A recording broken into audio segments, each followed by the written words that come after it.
So I love the Lego Star Wars universe, and the series concept is just so fun because it changes things up. So my first question for all three of you is a fun one, which is if you could rebuild one aspect of the Star Wars canon, what would you choose to change and why? Mm. Ooh. Um, This is a really, really good question. really Thank good you. question. I think I would change Qui-Gon Jinn dying because I would love to Good. see him stay throughout the rest of the movies and what he would do. I love I that. I think what I'm gonna pick is like I know that this is just because of limitations of filmmaking and not really knowing what would end up becoming like tradition like the lightsaber battles that we saw.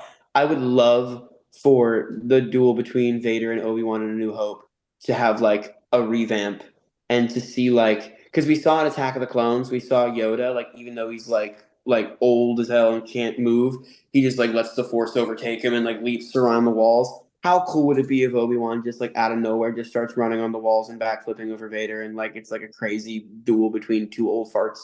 I kind of just wish that we Oh could see wow. that. I know that you can't because it was made in 1977 and Alec Guinness was like 80 when he made it. So like it's yeah, Hey, anything is possible. We could do it in Legos. anything is possible. We can do it. Lego. And Marseille for you? Listen, I'm gonna go with the boys on this one because they already know what I'm about to say.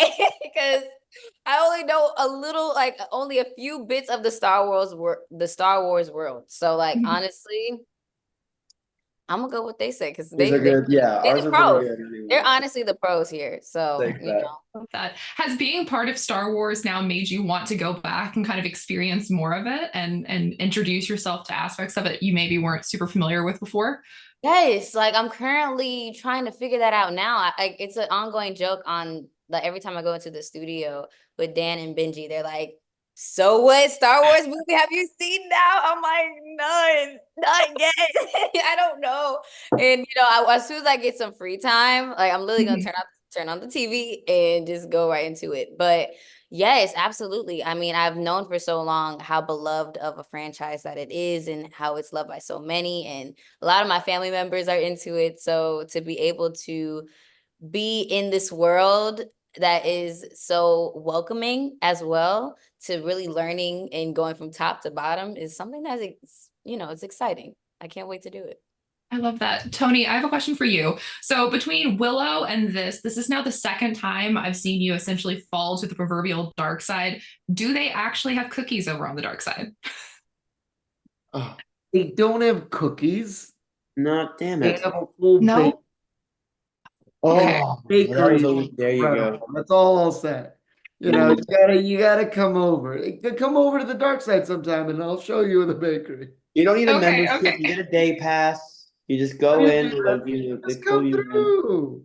Just come Yeah, it's through. like the Disney Genie pass, right? Like just Yeah, yeah, flies yeah, into Yes. the dark Lightning round. I know some people. like lightning line. But like jokes aside, I did notice there's a vocal difference between how you play like the good Dev and then Darth Devastator. So how did you kind of find those like vocal differences in the performance? To be honest, I think I naturally have a raspy voice when I speak, and I can get a little bit sick, and you can hear it sometimes and whatever. So I leaned into that once I became Darth Dev, and just kind of kept that going, and kind of toned it up just a little bit. But we definitely wanted to have a difference between the two, and it's a really interesting thing because there's moments in the show where he kind of maybe slightly goes back to the other version of himself. We're playing with the duality of, maybe he doesn't remember, but there's still a part of him that is the original Dev in some way, shape, or form that wants, and nay, I say needs, Sig as a brother. I love that. I'm really hoping we get more of this. The 4 episodes was not enough. I'm like, I need more of this story. Us Oh, too. let's start writing a petition right now. Yes, right For the now. second one. Somehow, every time I do a Star Wars Lego interview, somebody says like, "Let's start a petition for something." So this is ever continuing my bit. Um, Yes, we love bits. Gotta love them.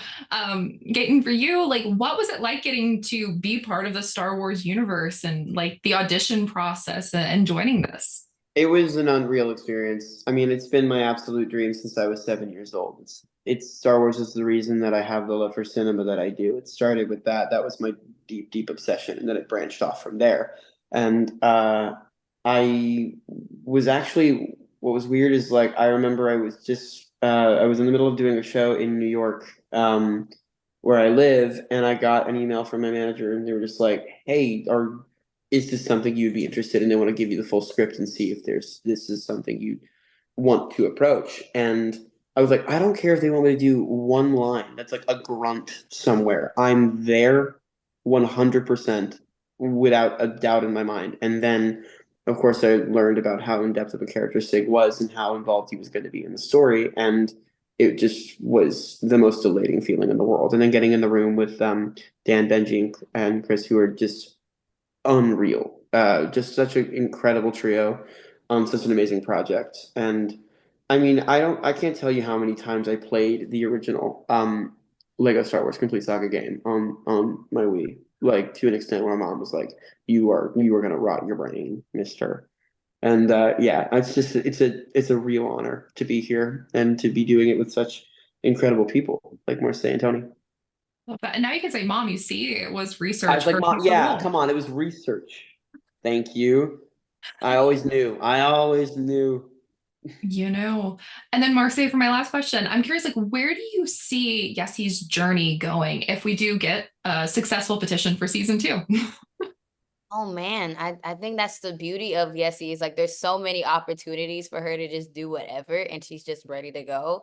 Um but what I do like about Yesi is that she's very open. You know, she has who she's inspired by and who she wants to talk to, which hopefully you'll be able to see. And you know, I think there's a lot of honestly like there's a lot of ways that she can go and different lanes that she can get to, and she's very ambitious. So if she's gonna see something, she gonna get it. So whatever it is, whatever Dan and Benji decide to take the story, I mean, I'm all ears and I will be present. So we shall see.